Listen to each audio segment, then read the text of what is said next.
¿Qué tal? ¿Cómo está usted allí en casa, viéndonos, la oficina, donde quiera que se encuentre hoy? Le queremos dar la más cordial bienvenida a la Coordinación de Universidad Abierta y Educación a Distancia, conjuntamente con el Programa Universitario del Medio Ambiente, a esta nuestra serie Ciudades y Desarrollo Sustentable.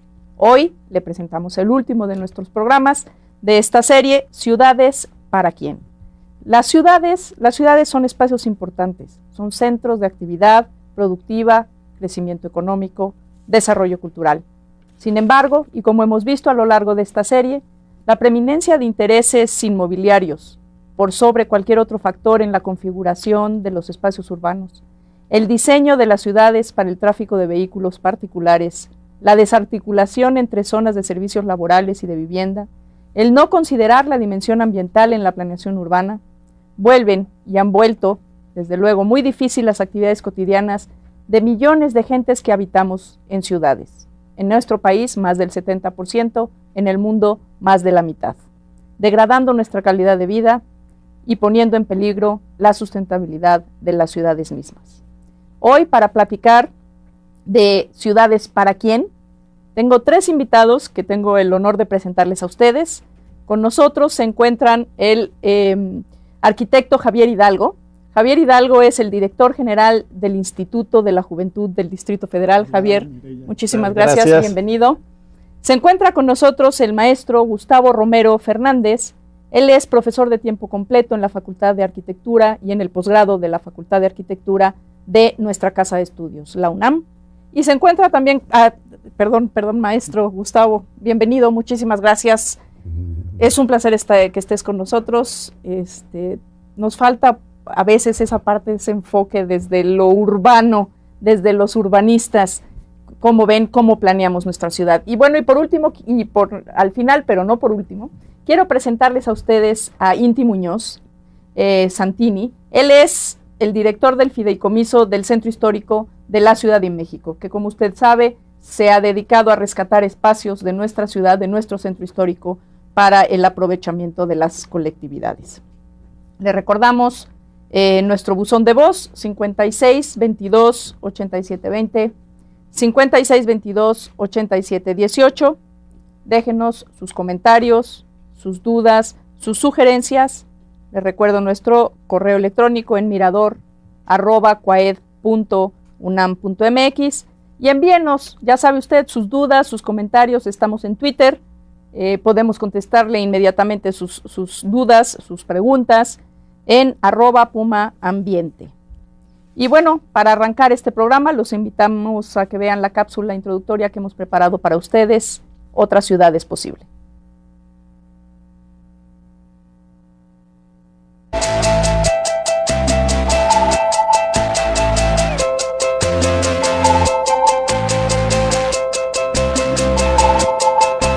Las ciudades contribuyen de manera significativa al desarrollo socioeconómico de un país. Son importantes centros de actividad productiva y crecimiento económico a todos los niveles. Ofrecen servicios básicos como agua potable y saneamiento, educación, salud y vivienda. Son o deberían ser espacios de progreso, cultura y conocimiento. En las ciudades como Atenas y Venecia surgió la democracia moderna. Sin embargo, la velocidad de su expansión tiene efectos negativos en la calidad del medio ambiente urbano, poniendo en peligro su contribución de un país. Las condiciones medioambientales urbanas se han deteriorado de manera significativa debido a la contaminación de ríos y mantos acuíferos, contaminación del aire, gestión de residuos urbanos deficiente y el deterioro de las áreas verdes, entre otros, que generan riesgos en la salud de la población. Al dotar de servicios a las ciudades, se olvida guardar los equilibrios necesarios en los ecosistemas, de los que provienen los servicios ambientales que hacen posible la vida. A esta dinámica se suma la alta incidencia de fenómenos como huracanes, ciclones, inundaciones y sequías, muchas veces producto del cambio climático, los cambios en los usos de suelo, la deforestación, erosión y modificación del paisaje. La recurrencia de estos fenómenos, combinada con condiciones económicas e institucionales, limitan la capacidad de prevenir y mitigar sus consecuencias. Han convertido a extensas regiones y a sus centros urbanos en zonas extremadamente vulnerables física y socialmente. La confluencia de todos estos elementos configuran una situación de vulnerabilidad urbana que golpea especialmente a las comunidades de menores ingresos, que se ven forzadas a ocupar las áreas con mayores riesgos físicos y ambientales. La preeminencia de los intereses inmobiliarios por sobre cualquier otra consideración en la configuración de espacios urbanos, el diseño de las ciudades para el tráfico de vehículos particulares, la desarticulación entre zonas de servicios, laborales y de vivienda derivadas de la falta de planeación, vuelven muy difícil las actividades cotidianas de millones de personas, impiden el surgimiento de redes sociales y degradan la calidad de vida de los habitantes de las urbes. ¿Se puede hacer otro tipo de ciudad? Ciudades con agricultura de pequeña escala y apoyo a las zonas rurales cercanas, que funcionen con fuentes de energía renovables, planeadas para el transporte colectivo, la bicicleta y los peatones, donde las zonas de trabajo, educación, servicios y esparcimiento estén articuladas, ciudades a escala humana y ambientalmente responsables. ¿Es posible? Albert Einstein dijo alguna vez que si somos capaces de imaginarlo, podemos lograrlo. Es la hora de pensar otras ciudades, ciudades para las personas y para un mundo en equilibrio.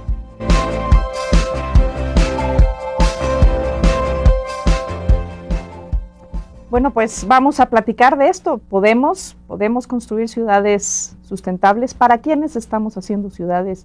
¿Cómo hacemos ciudades? Y bueno, la primera pregunta para nuestros tres invitados del día de hoy sería, ¿cómo y quiénes toman las decisiones de hacer ciudad? ¿Para quién se hace ciudad?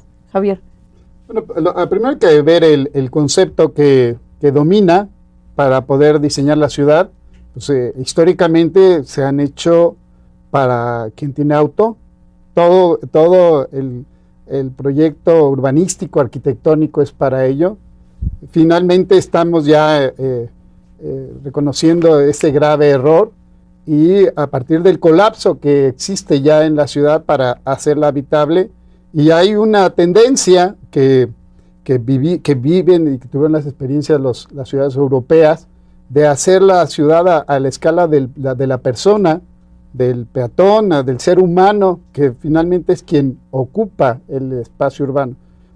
La decisión pues la tendrá que tener el quien dirige el gobierno y obviamente pues quien es colocado por la población. Por eso es importante la democracia. La bandera de cómo construir una ciudad debe ser una bandera política para las nuevas autoridades que serán electas en cada entidad, en cada delegación y en cada entorno urbano, como por ejemplo en la Ciudad de México. Lo que también hay que reconocer es que son ciudades, o sea, es una gran ciudad que dentro de ella viven ciudades en condiciones distintas, porque hoy, por ejemplo, lo que se ha hecho en la zona central de la ciudad, hoy podemos sentirnos satisfechos de esa escala, ¿no? Recuperando un poco ahí el espacio, desde el punto de vista del urbanismo. Ciudades, ¿cómo se construyen ciudades? ¿Para quién se construyen ciudades? Creo que una de las primeras cuestiones es precisamente lo que se ha venido manejando desde hace un tiempo para acá, de que la ciudad la construyen todos, pero no todos igual, es decir, sino que hay muchas cuestiones tan atrás. Y primero, tenemos que entender que la ciudad es la sociedad, y por lo tanto, expresa lo que es la misma sociedad. La ciudad es una ciudad de una sociedad desigual, será una ciudad desigual. Eso es evidente de alguna manera. Y ahora, hay una serie de ideas que creo que son muy importantes de entender, que vienen desde el pensamiento positivista, de la educación que hemos recibido y seguimos recibiendo, desgraciadamente, todavía en el siglo XXI, en la creencia de que los que saben son los expertos y los gobiernos. Y entonces esto está poniendo seriamente en cuestionamiento. Es decir, en los que sabemos somos todos, y la gente sabe mucho sobre la ciudad porque la vive, porque la habita. Claro. Y entonces existen ideas primero, una idea que ya ha venido pasando por su gran fracaso, de creer que la idea se puede organizar racionalmente. Las ciudades no son racionales, las ciudades se manifiestan de muchísimas maneras, pero que las ciudades no son objeto, no son un objeto y por tanto no tienen vida propia. No es como que se crea que por hacer cosas, nosotros hacemos una plaza, la gente no va a ir. Si no hay la actividad, no se va a ir. O sea, estamos llenos en el país de plazas que no pasan ni las moscas. Es decir, hay una creencia errónea de parte de los arquitectos y los urbanistas y parte de la opinión pública de creer que hay que hacer cosas para que la gente se haga. No, lo que hay que hacer es que la gente haga las cosas, es decir, que se tomen decisiones, que se construyan las decisiones más colectivamente. Entonces, esto, digamos, la idea de la ciudad, no es cierto que los urbanistas o los gobiernos saben qué hacer. Saben medio qué hacer, pero cuando se impone, generalmente esto no funciona más que a medias. Es decir, funcionan las cosas cuando son construidas en procesos colectivos. Esto tiene un problema porque las fuerzas sociales que construyen la ciudad son asimétricas. Y por lo tanto, esto hace un encuentro complicado de decisiones. Por ejemplo, lo que se decía actualmente de la fuerza inmobiliaria, que es una muy importante, no la única, pero que tiene un impacto notorio en las decisiones sobre la ciudad. Entonces, es decir, nosotros tendremos que imponer, digamos, tenemos que contraponer la fuerza de la ciudadanía para poder equilibrar de alguna manera, pero eso a los gobiernos da mucho miedo. Claro. Entonces, y de todo tino, que digan en el discurso, porque yo he tenido en la práctica cómo se echan para atrás a la hora de que tienen necesidad de realmente de apoyarse en las comunidades. En este sentido, por ejemplo, la parte de la recuperación del centro histórico, ¿cómo se ha ido dando? Platícanos un poco cómo se concibe, para quién se concibe, quiénes participan en el diseño de esa recuperación.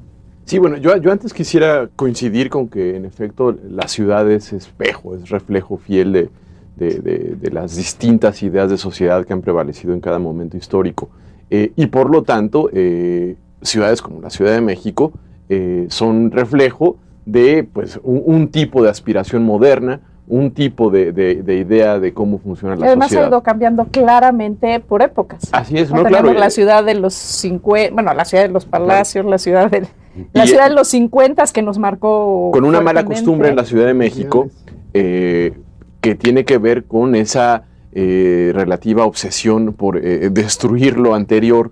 Eso está enraizado en la historia de esta ciudad, es decir, la capital novohispana se construyó sobre las ruinas de la antigua Tenochtitlán, la ciudad neoclásica se construyó sobre las ruinas de la ciudad barroca, la ciudad porfiriana se propuso destruir todo lo anterior, no se diga la arquitectura y la planeación urbana de la posrevolución, que si no hubiera habido algún movimiento estudiantil o académico que lo hubiera detenido, hubiera terminado con un segundo piso por encima de la catedral. Es un caso real, de hecho. Al final creo que... O sea, esto de los segundos pisos nos viene de antaño. Bueno, creo que nunca hemos dejado de pensar la ciudad y sobre todo siempre ha sido un reflejo de la relación del poder y la sociedad, entre el poder y la sociedad. Claro. Entonces, yo creo que tomando en cuenta que toda la segunda mitad del siglo XX fue el escenario de un intenso, digamos, imparable desarrollo capitalista fundado en el mercado, en la fuerza del dinero, así, desgraciadamente, y además en el marco de una sociedad injusta, dependiente, como es el caso de la sociedad mexicana, la Ciudad de México es reflejo de eso, es de una ciudad autoritaria también, y por lo tanto... Sí, bueno, los ejes viales es un... Claro, los ejes viales, por ejemplo. Entonces hay que tomar en cuenta que si queremos transformar la ciudad, pues entonces hay que tener claro qué tipo de sociedad queremos. Entonces, si tenemos una ciudad que en algún momento fue construida con base en lo que interesaba a las fuerzas económicas o al poder, y entonces lo que tenemos es una ciudad que perdió su espacio público, que perdió su patrimonio en muchos momentos, que se hizo para los automóviles, una ciudad vertical en su forma de ser, es decir, paternalista, autoritaria, donde la corrupción jugó un papel súper importante.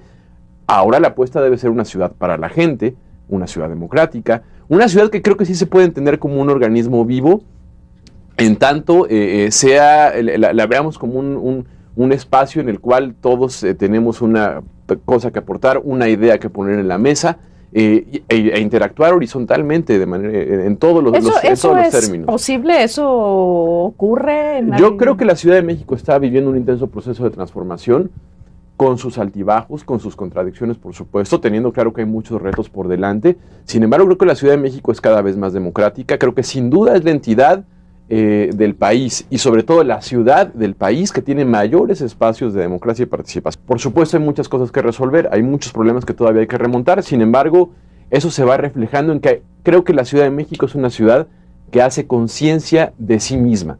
Eso es bien importante, es decir, tenemos mil problemas. Pero no en todos los espacios, ¿no? Por ejemplo, el suelo de conservación está totalmente abandonado. Pero se discute. Se discute y es un problema que está en la mesa. Sí, es un problema que está en la mesa con altibajos, ¿no? El sexenio pasado estuvo mucho más en la mesa, este sexenio ni quien se acuerde. Estamos a punto de perder Xochimilco, estamos perdiendo territorio de recarga de los acuíferos en la zona de suelo de conservación. No hay una política clara hacia suelo de conservación en términos de espacio vital para la sobrevivencia de la ciudad. Y sí se ven acciones muy importantes y muy interesantes en la zona, por ejemplo, central de la ciudad. La recuperación del centro histórico creo que no pasa desapercibida para nadie. Y en ese sentido, ¿cómo entran los jóvenes? Por ejemplo, el espacio del centro histórico, ¿lo viven los jóvenes? ¿Dónde están los jóvenes de la ciudad? Pues esa es la idea. Sí, la intención es en esta visión que comentaba Gustavo. Santín, la idea de que la gente participe.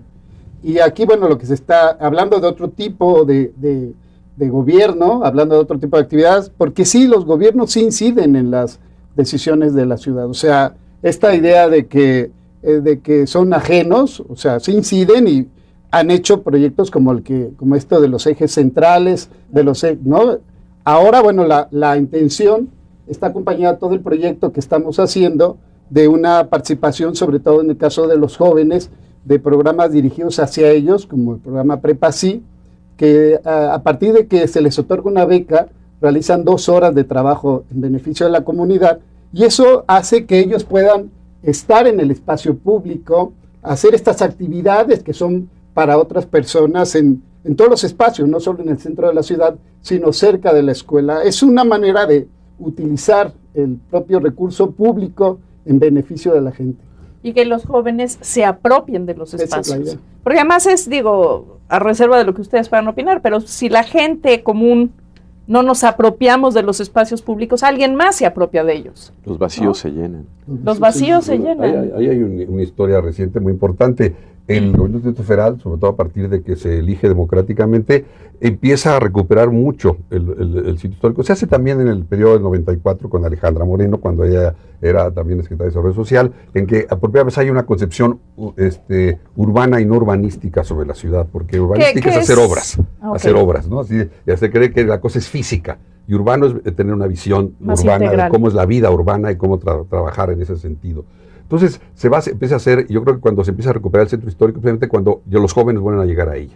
Es decir, cuando se hacen los conciertos, cuando se hace todo tipo de cosas, y que además se retira la policía, porque el otro antes era puro problema de enfrentamiento, ¿no? Entonces, y la creencia de que los jóvenes son drogas, sexo, violencia, ese tipo de cosas, sino que es otra cuestión. Entonces ellos vuelven a revitalizar, eso tiene 15 años más o menos, que se ha estado revitalizando el centro histórico en el momento dado, y entonces recuperan estos espacios para la juventud.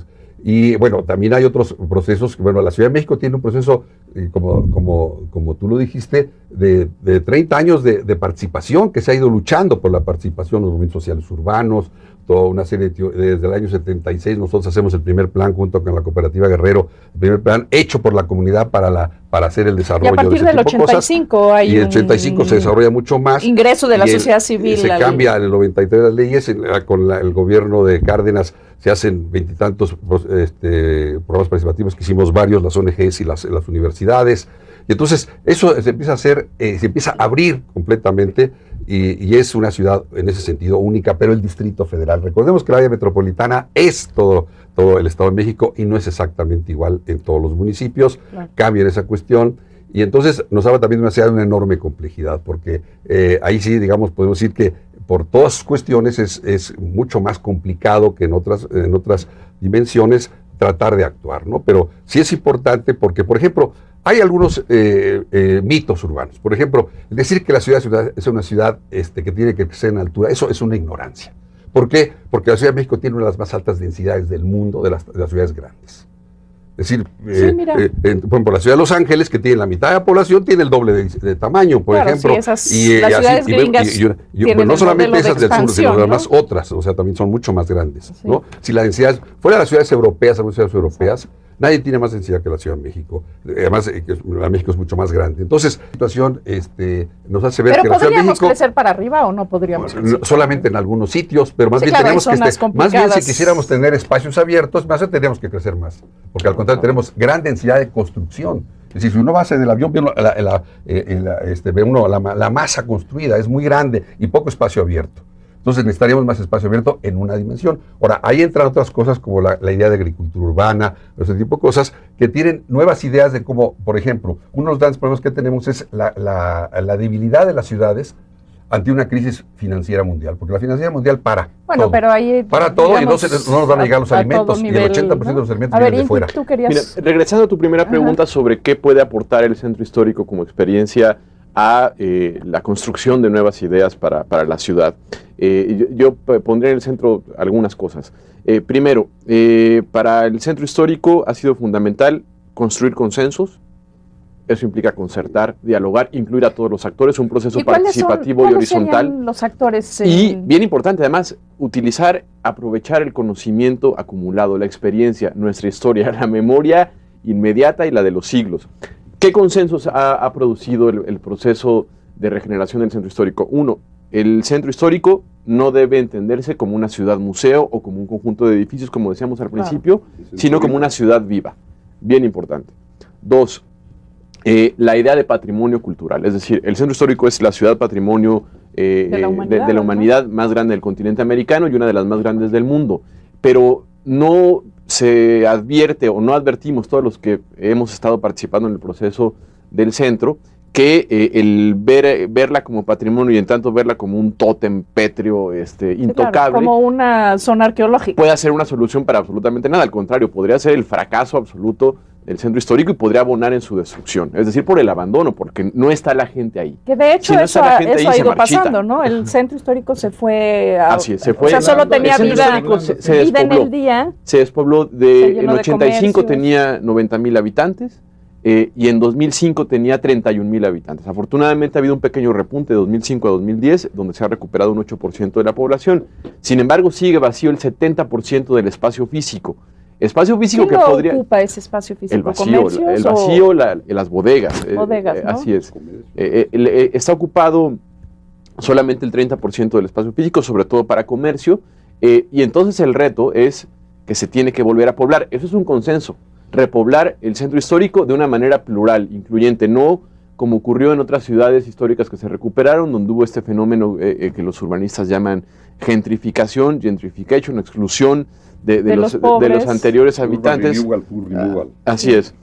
Sino un proceso incluyente, plural, democrático, sobre todo porque hay espacio suficiente para todos. Es algo bien importante. Y porque quienes se quedaron a vivir en el centro histórico, que son sobre todo gente pobre, son quienes resguardan la memoria, la tradición, quienes en un ejemplo de resistencia han hecho que el centro histórico no terminara de morir como estuvo a punto de hacerlo después del terremoto del 85. Es decir, son la expresión misma de la solidaridad urbana y ciudadana. Ahora, este proceso de repoblamiento tiene que incluir entonces que el centro histórico sea habitable, que se recupere el espacio público como espacio de construcción de ciudadanía democrática. Tiene que ser un proceso participativo, si no es imposible que el proceso tenga lugar.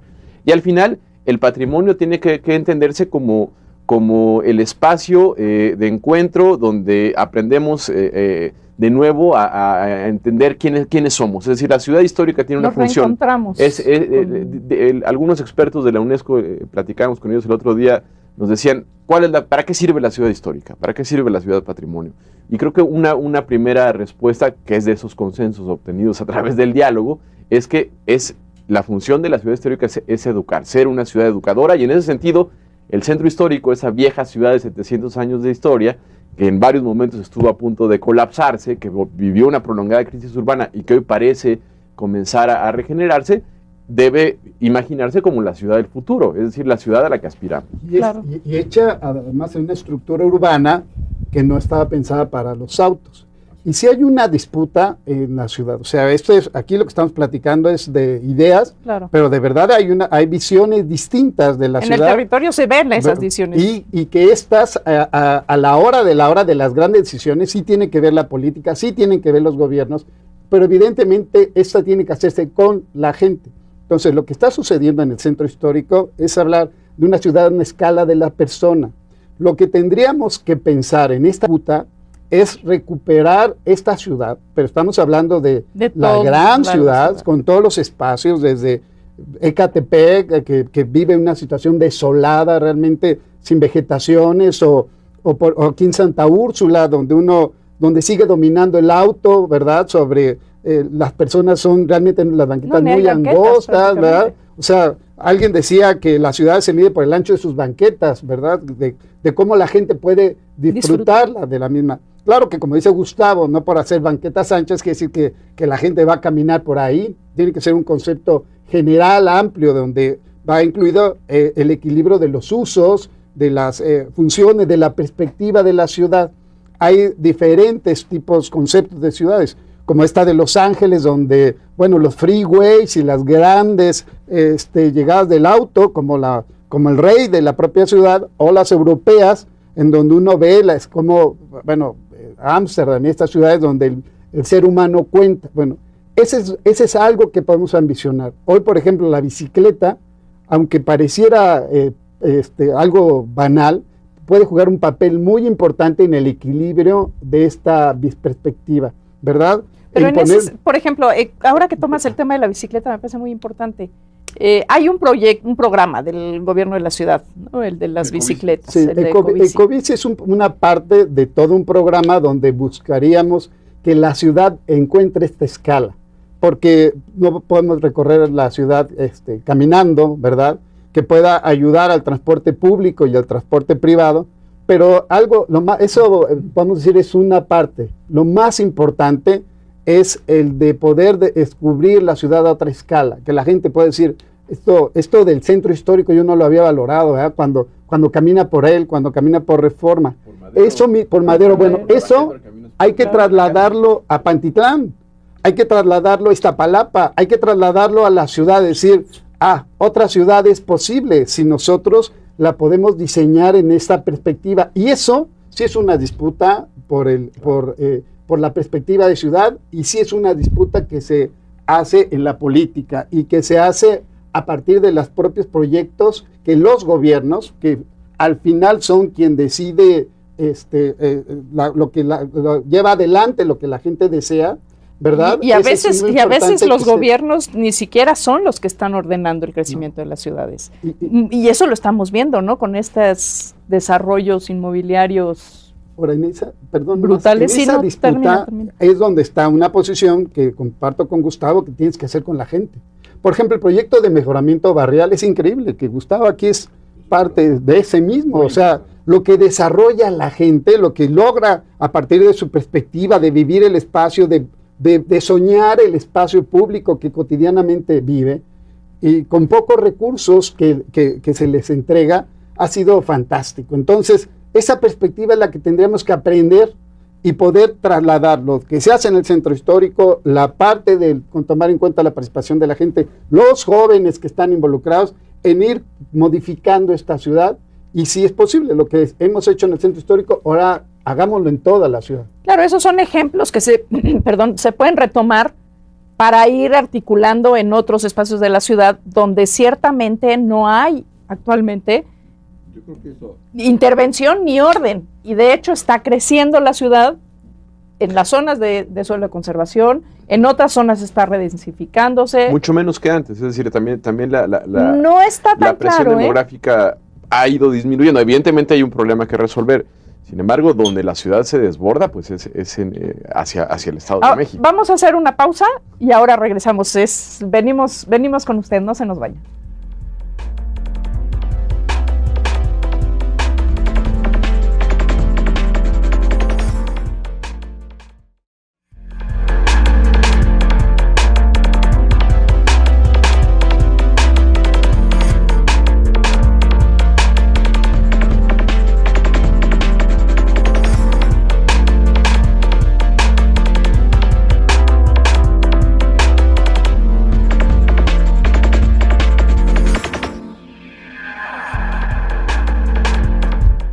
le agradecemos muchísimo que siga aquí con nosotros, que continúe viendo este programa, Ciudades para quién.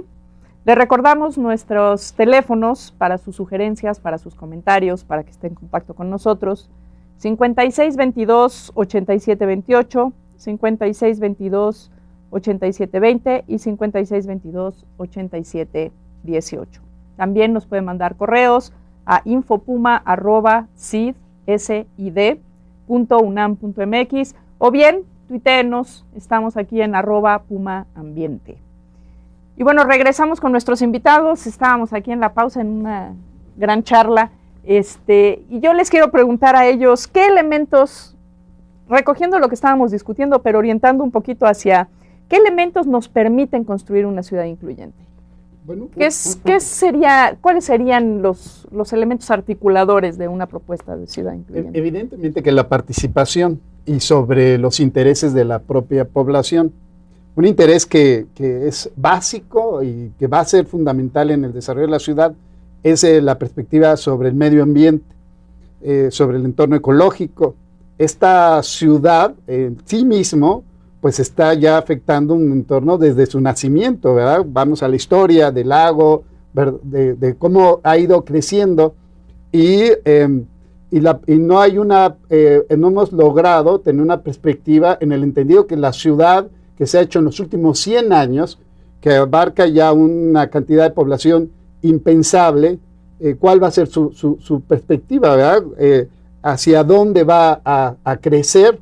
Estamos hablando, por ejemplo, cuando uno sale hacia Pachuca o hacia Puebla. No, es impresionante cómo ha crecido la ciudad. Y en un entorno totalmente desbordado. Y hacia Cuernavaca, la parte de Cuernavaca, la parte de Chalco, la parte que también, que es una zona que debe ser de protección, porque es una zona arbolada, que no hay una perspectiva de estas ciudades y de muchas, que pueda visualizar hacia dónde debe de ir en 20, 30, 40 años. Y el entorno de desarrollo ambiental debe ser algo que es de estar en la mesa. Y sobre todo lo digo ahora que me toca estar en contacto con los jóvenes, de qué es lo que les vamos a dejar, ¿verdad? En términos ¿Les preocupa a los jóvenes? Eso es lo que más les preocupa. ¿Qué dicen los jóvenes de su ciudad? Lo que más les preocupa a los jóvenes es el entorno de su medio ambiente. Es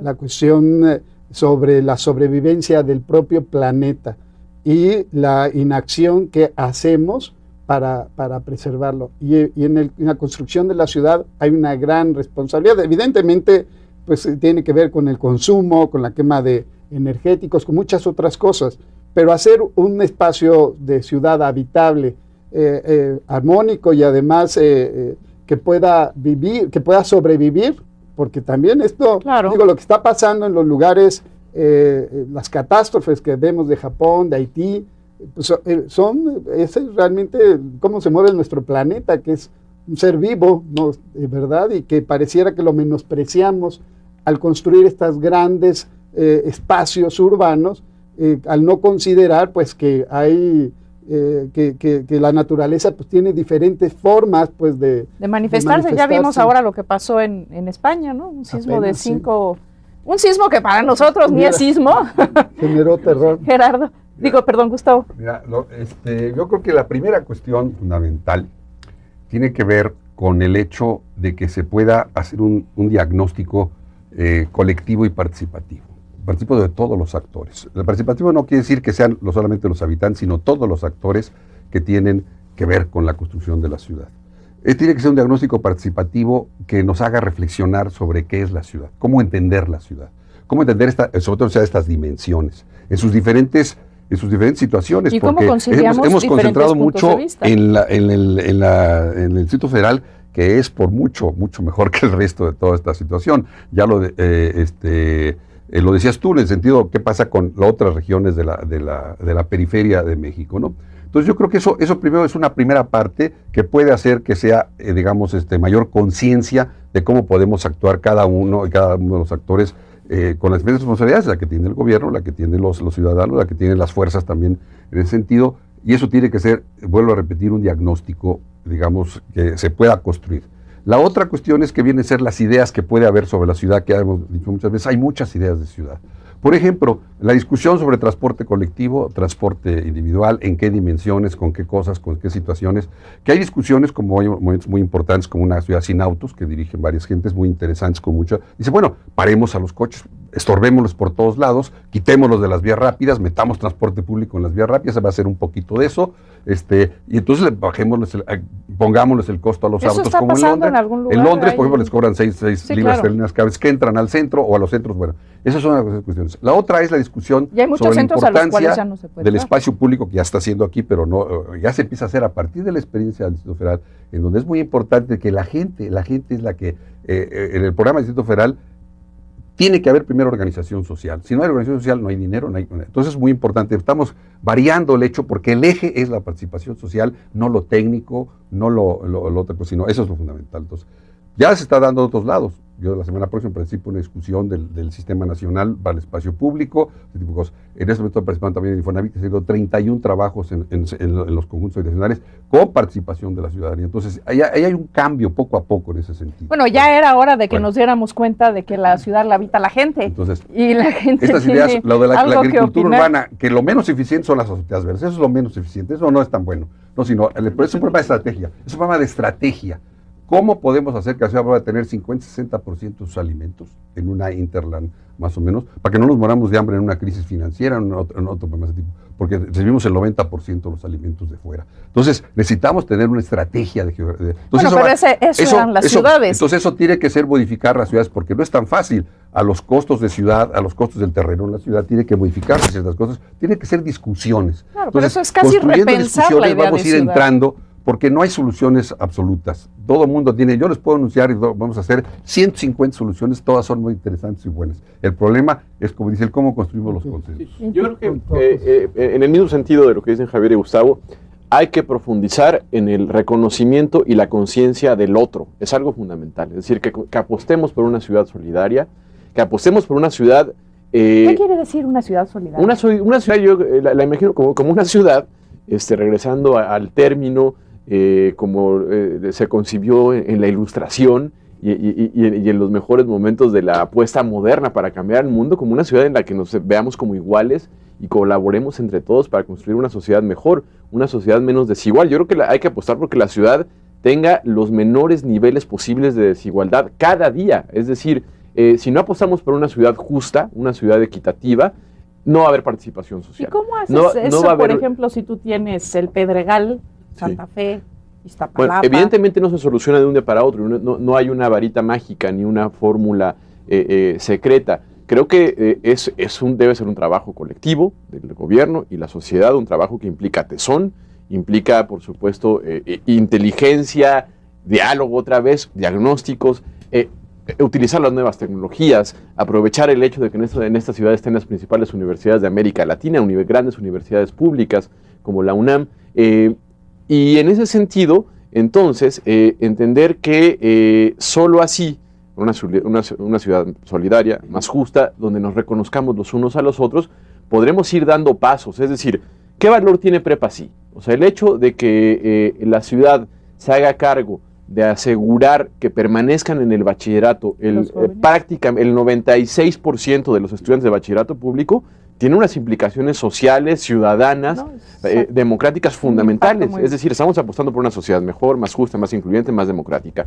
Que hagamos cosas como, obviamente, la pensión universal para los ancianos, todo lo que tenga que ver con medidas que contengan la pobreza, porque este mundo, desgraciadamente, cada vez se vuelve más injusto, más inhumano, porque es un mundo que sigue funcionando al servicio de los dueños del dinero, pues como se escribió en el prólogo de una crítica a la economía política escrita por un viejo escritor denostado, pues, es decir, la búsqueda de la tasa de ganancia como eje de funcionamiento del mundo sigue ahí. Eso ha determinado la forma en que esta ciudad es justa, es injusta, cómo se ha creado, cómo se ha diseñado. Entonces, dar pasos como Ecobici, como hacer madero peatonal, significa... Pero Ecobici no busca igualdad.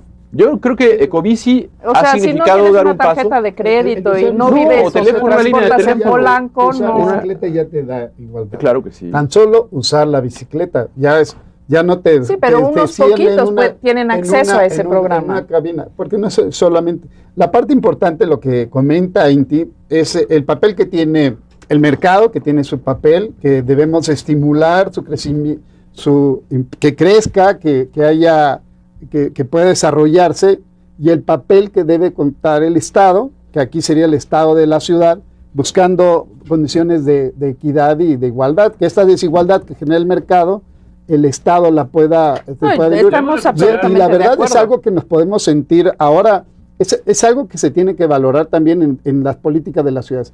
El asunto de cómo vive el ser humano, cómo vive la población, cómo se siente seguro, tiene mucho que ver con esto. No, yo estoy de acuerdísimo, pero entonces pero es que es una parte, es que no solamente la parte de la infraestructura, no solamente la parte de la planeación, sino es la intervención de la ciudad, porque es con recursos de la ciudad en beneficio de la propia gente. Entonces eso es recuperar el papel de lo público y demostrar que se pueden hacer cosas, llevar a cabo acciones, programas, políticas públicas que pueden transformar la realidad desde la intervención democrática de la sociedad y el gobierno. Creo que ese es el valor de hacer cosas como Ecobici. Por ejemplo, hay mucha gente que funciona la bicicleta popular. Hay miles de ciclistas populares que hay que ir empezando a vincular. Porque ellos sí lo usan como medio de vida, ¿no? Ese tipo de cosas. Y es su transporte. Y es su transporte. Hay otras ciudades que es mucho más importante, como León, por ejemplo, que era una ciudad bicicletera, dicha en el buen sentido del término. Pueblo bicicletero. Que eso era peyorativo, ¿no? Entonces, empecémoslo a recuperar como un... Exacto. Se puede volver un símbolo, la bicicleta, así como en algún momento fue, no sé, la hoz y el martillo. Aquí la bicicleta se puede convertir en un símbolo, en un ícono de cuestiones de igualdad, de equidad, de otra perspectiva de cómo vivir la ciudad. Pero también importa mucho en qué perspectiva y cómo incorporas esos proyectos y cómo la ciudadanía se los puede apropiar o no. Claro, o sea, debe haber una visión de cobertura universal de todas esas acciones públicas. Evidentemente, Ecobici tendrá todo el valor que puede tener cuando llegue a todos los lugares que pueda llegar, pero obviamente había que empezar en algún punto. Pero no eso, es la concepción del proyecto mismo. O sea, cuando tú haces un proyecto como Ecobici, que lo implantas en Polanco, el mensaje es muy claro. Y en la Condesa y en la Roma y en el centro histórico, y va creciendo. Y que tú requieres una tarjeta de crédito para ya no es solamente con tarjeta de crédito, se requiere el recibo de teléfono y poco a poco se va avanzando en mecanismos para que cuesta 300 pesos al año. Es que... Sí, pero es como implantas el proyecto. Desde ahí tienes que mandar un mensaje de equidad, de igualdad. El proyecto no es... Hay que aceptar las desigualdades y irlas quitando poco a poco. Eso tampoco, porque uno de los grandes problemas ha sido esa cuestión. Por ejemplo, el transporte público. Hace años se dijo, hagamos transporte público diferenciado. No, todo el mundo se desgarró las vestiduras. Pero si lo hubo. Sí lo hubo. Cuando existían los delfines, Ecobici, solo se podía, costaban más, no se podía ir parado. Pero Ecobici debe ser una partecita de lo que se debe hacer en torno a la bicicleta. No, yo estoy de acuerdo. Y algo más importante que Ecobici es la ciclovía sobre Reforma. Claro, la ciclovía. En la principal avenida que tiene 20, ¿cuántos carriles? 16 carriles para autos. En la más de mayor plusvalía se coloca una ciclovía y hace que el ciclista pase de invisible a ser importante. Entonces ahí está en gran parte la importancia de esto. Yo les voy a decir algo que a lo mejor no les va a gustar, pero realmente Reforma es una ciudad maravillosa. Llega uno ahí y se siente en otra ciudad. Sí. El centro histórico empieza a pasar por lo mismo. Te sales de ahí y te regresas a la cruda realidad. Ese es el reto. Pero además, espérate, porque hay un consenso en mucha gente. La ciudad está empezando a desgastarse. Está llena de baches, está llena de rupturas, hay problemas de organización por todos lados. O sea, hay zonas de la ciudad en las que se ha invertido enorme cantidad de recursos y está muy bien. Pero el resto de la ciudad es que ni siquiera se le da el mantenimiento más elemental de ciudad. Entonces la pregunta de ciudad, ¿para quién? Es muy importante. Bueno, ese es el siguiente paso. Dos cosas, Reforma y el centro histórico son el espacio público de todos. Es decir, el haber hecho ahí obras de recuperación del espacio público. Es el espacio claro, público bueno, es decir, por Reforma cada vez pasa más gente y a Reforma va cada vez más gente a caminar, a disfrutar de los parques. Afortunadamente hemos comenzado a dejar de concebir. Felipe Leal. Haber puesto ese tipo de cosas así que le pusieron, que cerraron, que la gente no se pueda sentar. Eso está lleno de bancas. No, es cierto. Se puedo presentar fotos. Yo viví a media cuadra de Reforma y todo el mundo, los 16 de septiembre, los domingos era aquello una cosa impresionante Bueno, en todos los pastos. Pero vienen los arquitectos, se imponen unas ideas que a nadie le preguntaron, como los picos espantosos que pusieron ahí. Entonces, ahí es muy discutible. Los camellones, pues. Sí. Pero a ver, el tema es, finalmente se integra en Reforma el Monumento a la Revolución, el corredor que viene por Juárez, la Alameda, el Centro Histórico, y se va extendiendo una zona integrada de calidad de espacio público, de encuentro igualitario, democrático, incluyente de la gente. Una cosa sobre Covici, a ver, 300 pesos al año implica que es más barato que el pecero y que el metro. Y si empezó en la Condesa, en la Roma, en el Centro Histórico ya está, en Reforma, en todas esas zonas es porque evidentemente son las zonas que tienen la mejor infraestructura urbana y que permiten dar un primer paso. Hay que ampliar Ecobici hasta donde se pueda, hasta llegar a Iztapalapa. Creo que ese es el reto. Ojalá sea. ¿Y quién usa Ecobici? Mira, yo uso Ecobici y veo quién usa Ecobici. Ecobici lo usa la gente que se baja del pecero después de que hizo 2 horas hasta ese punto desde Chimalhuacán. Y en ese momento se ahorró ya 2 peceros más para llegar en 10 minutos a su trabajo andando en bici. Ojalá, es decir, es bastante democrático. Ojalá sea cierto. Yo tengo una impresión muy distinta, pero vamos a ir ahora a una cápsula, un sondeo que preparamos desde el Festival Nacional del Conocimiento Tu Biodiversidad para compartir con ustedes.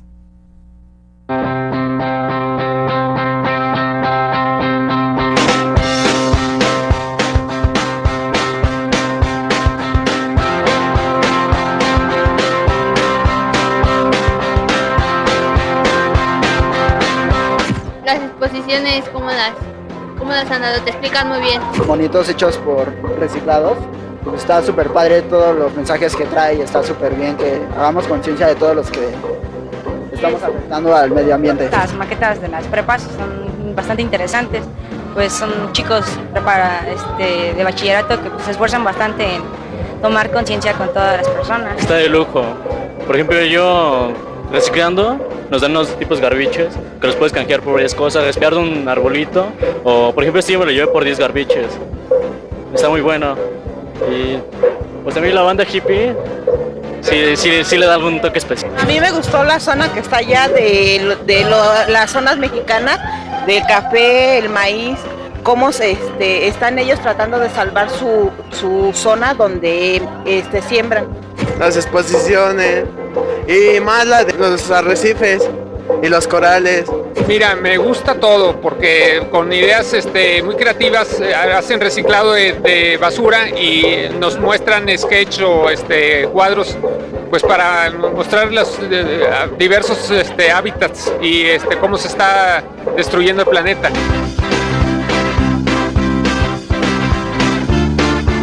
Todo el evento, todo está genial. No tengo específicamente un lugar donde, todo me encanta. La organización están todos en su lugar y los visitantes están encontrando respuestas a sus preguntas. Creo que el layout, o sea, la distribución de los espacios está excelente, no hay congestionamientos, está la zona de las organizaciones rurales, están los ecosistemas, están los ejemplos hacia dónde nos estamos dirigiendo, está la parte del festival, está la parte científica, la parte tecnológica, está excelente. Tortuga que hicieron con puras botellas desechables, está muy padre esa técnica. Y la de allá, la de donde está el oxígeno que sale de un cedro, también está muy padre. Una banda de rock, cómo podían hacer sus cosas con basura y todo eso, o sea, como que son nuevas ideas, ¿no?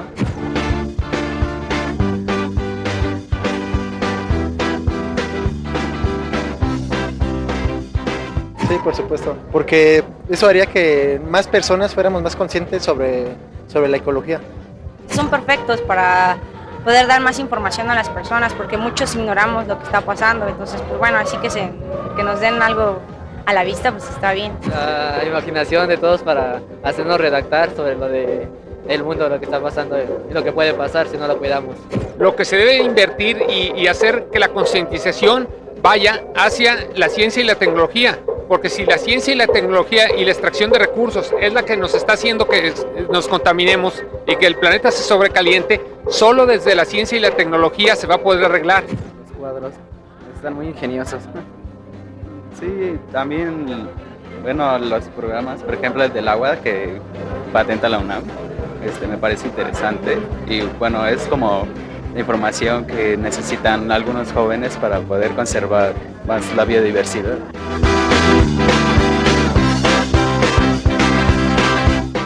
Yo creo que ahorita es un gran inicio, pero de antemano está el Estado de México, que este es el más acabado, yo creo que de toda la República. Lo de los pigmentos, de los mayas, cómo se puede ocupar los colores en diversas cosas y cómo han durado a través de los años. Es importante que las personas conozcan los procesos, la parte científica, ¿no? De la parte de cómo podemos ayudar o contribuir pues, a mejorar el medio ambiente y nuestra calidad de vida.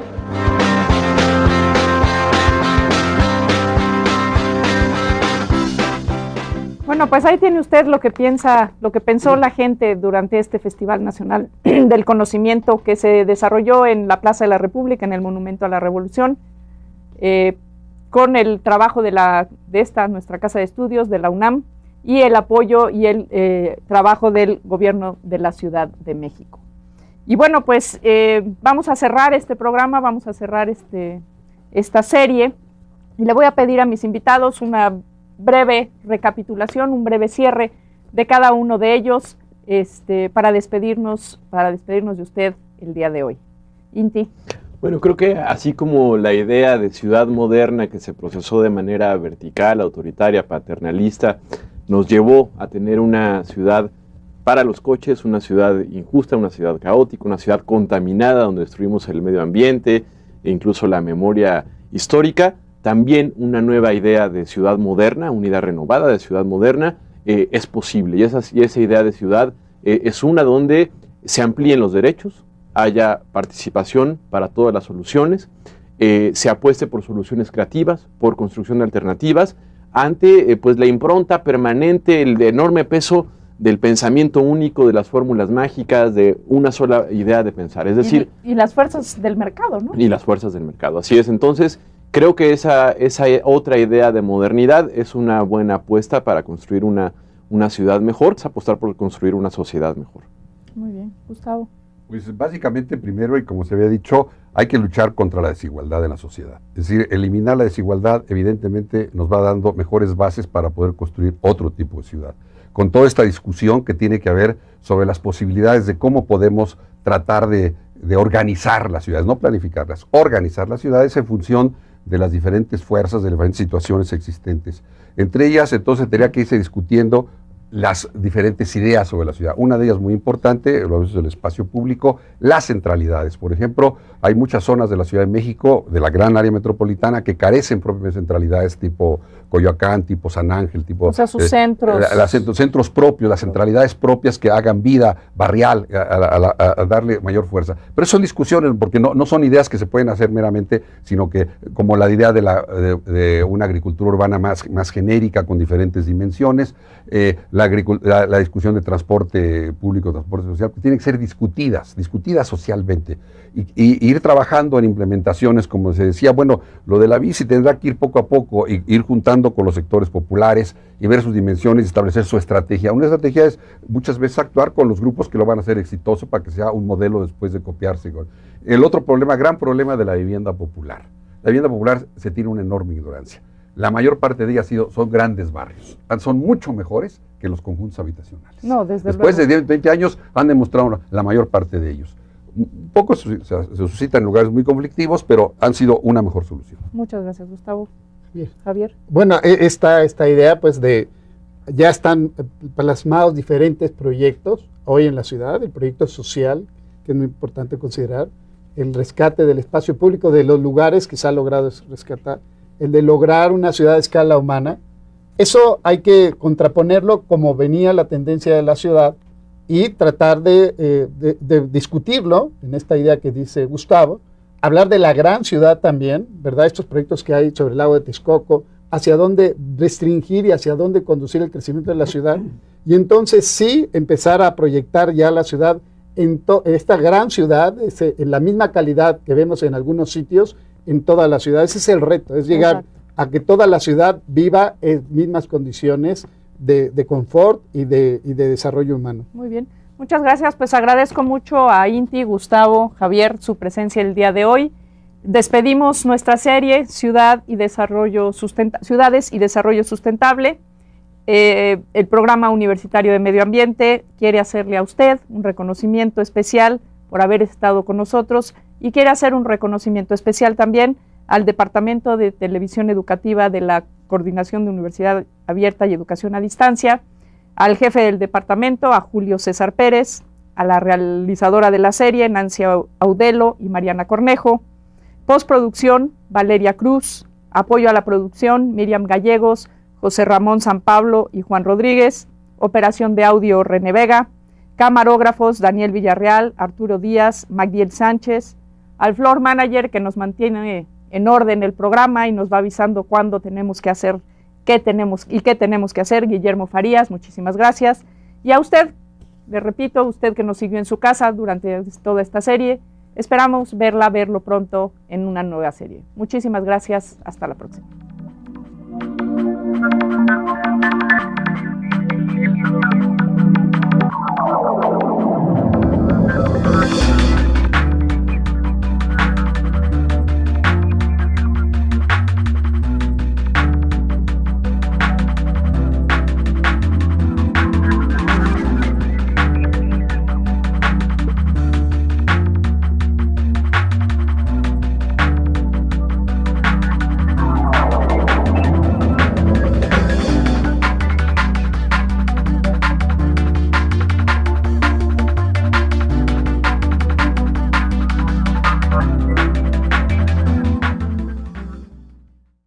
De actividad productiva, crecimiento económico, desarrollo cultural. Sin embargo, y como hemos visto a lo largo de esta serie, la preeminencia de intereses inmobiliarios por sobre cualquier otro factor en la configuración de los espacios urbanos, el diseño de las ciudades para el tráfico de vehículos particulares, la desarticulación entre zonas de servicios laborales y de vivienda, el no considerar la dimensión ambiental en la planeación urbana, vuelven y han vuelto desde luego muy difícil las actividades cotidianas de millones de gentes que habitamos en ciudades. En nuestro país más del 70%, en el mundo más de la mitad, degradando nuestra calidad de vida y poniendo en peligro la sustentabilidad de las ciudades mismas. Hoy, para platicar de ciudades para quién, tengo 3 invitados que tengo el honor de presentarles a ustedes. Con nosotros se encuentran el arquitecto Javier Hidalgo. Javier Hidalgo es el director general del Instituto de la Juventud del Distrito Federal. Javier, muchísimas gracias, bienvenido. Se encuentra con nosotros el maestro Gustavo Romero Fernández. Él es profesor de tiempo completo en la Facultad de Arquitectura y en el posgrado de la Facultad de Arquitectura de nuestra Casa de Estudios, la UNAM. Y se encuentra también, perdón, maestro Gustavo, bienvenido, muchísimas gracias. Es un placer que estés con nosotros. Nos falta a veces esa parte, ese enfoque desde lo urbano, desde los urbanistas, cómo ven, cómo planeamos nuestra ciudad. Y degradan la calidad de vida de los habitantes de las urbes. ¿Se puede hacer otro tipo de ciudad? Ciudades con agricultura de pequeña escala y apoyo a las zonas rurales cercanas, que funcionen con fuentes de energía renovables, planeadas para el transporte colectivo, la bicicleta y los peatones, donde las zonas de trabajo, educación, servicios y esparcimiento estén articuladas. Ciudades a escala humana y ambientalmente responsables.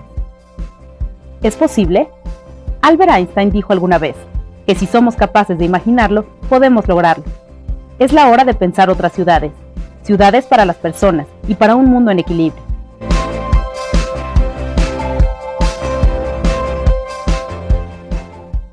Bueno, pues vamos a platicar de esto. ¿Podemos construir ciudades sustentables? ¿Para quiénes estamos haciendo ciudades? ¿Cómo hacemos ciudades? Y bueno, la primera pregunta para nuestros 3 invitados del día de hoy sería, ¿cómo y quiénes toman las decisiones de hacer ciudad? ¿Para quién se hace ciudad? Javier. Bueno, primero hay que ver el concepto que domina para poder diseñar la ciudad. Pues, históricamente se han hecho para quien tiene auto. Todo el proyecto urbanístico, arquitectónico es para ello. Finalmente estamos ya reconociendo este grave error y a partir del colapso que existe ya en la ciudad para hacerla habitable, y hay una tendencia que viví.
¿Qué tal? ¿Cómo está usted allí en casa viéndonos la oficina? Donde quiera que se encuentre hoy, le queremos dar la más cordial bienvenida a la Coordinación de Universidad Abierta y Educación a Distancia, conjuntamente con el Programa Universitario del Medio Ambiente, a esta nuestra serie Ciudades y Desarrollo Sustentable. Hoy le presentamos el último de nuestros programas de esta serie, Ciudades para quién. Las ciudades son espacios importantes, son centros. En las ciudades como Atenas y Venecia surgió la democracia moderna. Sin embargo, la velocidad de su expansión tiene efectos negativos en la calidad del medio ambiente urbano, poniendo en peligro su contribución de un país. Las condiciones medioambientales urbanas se han deteriorado de manera significativa debido a la contaminación de ríos y mantos acuíferos, contaminación del aire, gestión de residuos urbanos deficiente y el deterioro de las áreas verdes, entre otros, que generan riesgos en la salud de la población.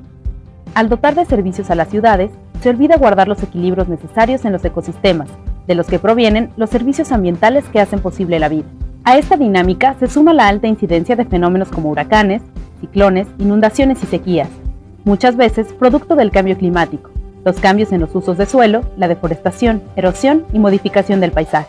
La recurrencia de estos fenómenos, combinada con condiciones económicas e institucionales, limitan la capacidad de prevenir y mitigar sus consecuencias. Han convertido a extensas regiones y a sus centros urbanos en zonas extremadamente vulnerables física y socialmente. La confluencia de todos estos elementos configuran una situación de vulnerabilidad urbana que golpea especialmente a las comunidades de menores ingresos, que se ven forzadas a ocupar las áreas con mayores riesgos físicos y ambientales. La preeminencia de los intereses inmobiliarios por sobre cualquier otra consideración en la configuración de espacios urbanos, el diseño de las ciudades para el tráfico de vehículos particulares, la desarticulación entre zonas de servicios, laborales y de vivienda derivadas de la falta de planeación, vuelven muy difícil las actividades cotidianas de millones de personas, impiden el surgimiento de redes sociales. Y bueno, y por último, al final, pero no por último, quiero presentarles a ustedes a Inti Muñoz Santini. Él es el director del Fideicomiso del Centro Histórico de la Ciudad de México, que como usted sabe, se ha dedicado a rescatar espacios de nuestra ciudad, de nuestro centro histórico, para el aprovechamiento de las colectividades. Le recordamos nuestro buzón de voz, 56 22 87 20, 56 22 87 18. Déjenos sus comentarios, sus dudas, sus sugerencias. Les recuerdo nuestro correo electrónico en mirador@coaed.unam.mx.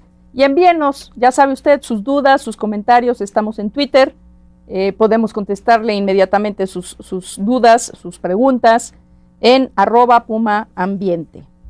Y bueno, para arrancar este programa, los invitamos a que vean la cápsula introductoria que hemos preparado para ustedes, Otras ciudades posibles.